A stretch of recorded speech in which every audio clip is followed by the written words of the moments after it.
que sommes-nous venus dire au président de la République?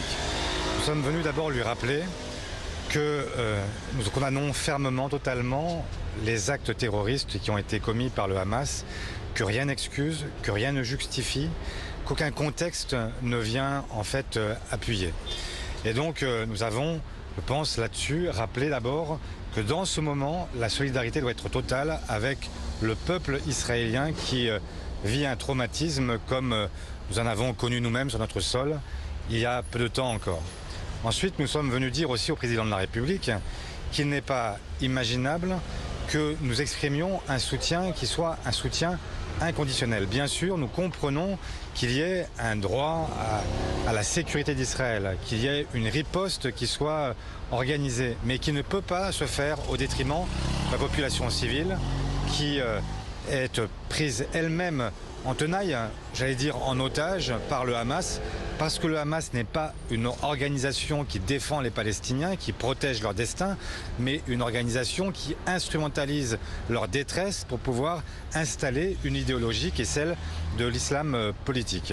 Et donc nous avons là en fait demandé au chef de l'État de ne pas aligner la France sur le gouvernement israélien, de garder une parole qui permette de s'exprimer à la fois en direction du monde arabe et en direction des Israéliens, et de continuer à promouvoir une parole qui soit une parole de paix, de faire en sorte que l'Union européenne, qui est restée jusqu'ici relativement muette et qui s'est surtout fait remarquer par le désordre sur la question de l'aide à apporter ou pas, notamment l'aide au développement à apporter ou pas au territoire palestinien, eh bien que l'Europe se singularise plutôt par sa capacité à se réengager sur un processus qui est un processus de paix qui est absolument indispensable.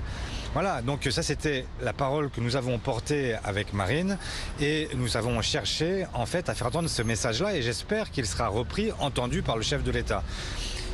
Je regrette par ailleurs que les droites qui étaient présentes à la table aient plutôt cherché non pas à développer un discours qui soit un discours de paix, d'apaisement, de recherche d'une solution durable, qui passe pour nous forcément par la création d'un État palestinien à côté de l'État d'Israël. Ils aient surtout insisté sur les questions en fait de rétorsion et de rétorsion indifférenciée, puisque toutes et tous, enfin tous et tous en réalité, ont plaidé pour en fait, en gros, réduire l'aide humanitaire, l'aide au développement, en fait, qui continue à parvenir aux territoires occupés et à la bande de Gaza.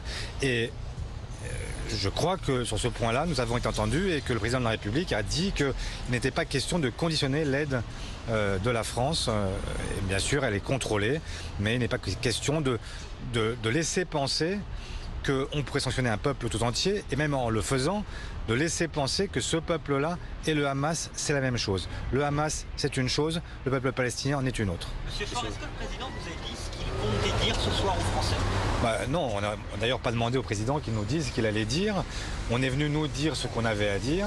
On a eu des réponses à un certain nombre de sujets et maintenant on espère avoir été entendu. Je viens de vous dire ce que nous avons porté, notamment avec Marine, tout au long de cette réunion. Donc un discours à la fois de totale empathie, de solidarité avec le peuple israélien et en même temps la volonté de ne pas s'enchaîner à une escalade de la violence qui rendrait impossible à terme une solution durable qui passe pour nous par la création de deux États qui vivent côte à côte, un État israélien garanti dans sa sécurité et un État palestinien qui puisse permettre l'autodétermination des Palestiniens. Sur les insoumis, est-ce que Manuel Bompard a été mal reçu?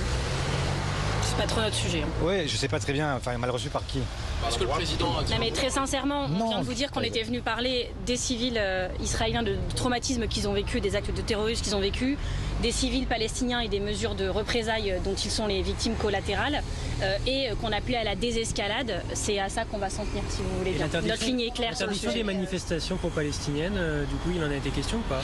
Oui. Oui, on a évoqué en fait la question, c'est-à-dire que nous sommes évidemment pour garantir des manifestations qui se déroulent dans le calme et qui ne participent pas à la surenchère et même au fait qu'on ait demain des manifestations qui soient pro les uns, contre les autres, etc. il y a eu une manifestation qui est celle du CRIF, qui était en solidarité avec les victimes du terrorisme. C'est fait. Maintenant que le conflit va prendre une autre dimension, nous avons demandé à ce que celles et ceux qui manifestent pour la paix puissent le faire. Et le président nous a dit qu'il était prêt à l'autoriser si nous garantissions la bonne tenue de ces manifestations. Donc maintenant, à nous de voir comment nous procéderons. Mais c'est une évidence que pour nous, celles et ceux qui promeuvent la paix dans cette région du monde doivent aussi pouvoir parler. Il n'y a pas que les antagonismes qui doivent s'exprimer. Il faut aussi qu'il y ait une place pour les combattants de la paix. Est-ce que vous n'avez pas importé le conflit ici en France, justement ? Mais ce qui importerait le conflit en France, c'est de laisser penser que la France a choisi un camp ou un autre. Nous avons choisi, nous, le camp de la justice et le camp de la paix. C'est la seule façon de maintenir ici une parole qui se dirige en direction de toutes et tous. Il ne s'agit pas de faire des choix au-delà de la caractérisation de ce qu'est le Hamas et de la caractérisation de l'attaque terroriste qui a été menée par le Hamas sur Israël. Mais à partir de maintenant, la question c'est comment est-ce qu'on fait pour parler aux uns et aux autres et promouvoir à la fois la désescalade et la paix, parce qu'il faut une paix durable dans cette région du monde.